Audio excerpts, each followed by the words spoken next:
Knock, knock, knock. There's a beggar at the door. There's a baghead at the door. There's a fallen angel. There's a woman. There's a whore. Saint Mary of methadone knocking to come in. Child-sized needle thighs. Questioning me with lucid eyes. Her. Does anyone keep pigeons on this street? Me. Jesus Christ, why do I always attract the freaks? Her. I found this pigeon, it's struggling to breathe. Me. Pigeons are dirty, they carry disease. There's a rat with wings, there's a rat with wings, there's a fallen angel. There's a struggling thing. No vet for a pigeon.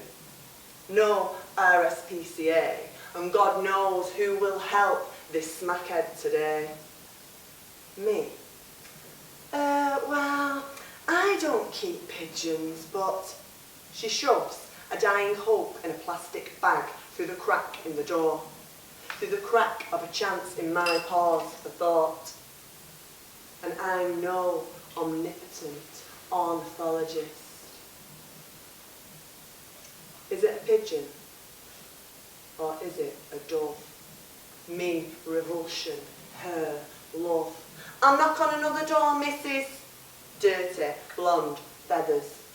Fast, racing heart. Last, slack, breath. No last rites for a pigeon. Paper sign in Mary's window. House to let. Will accept DSS and pets. Fumigators in and vermins out, and my house stinks of death and hope and doubt.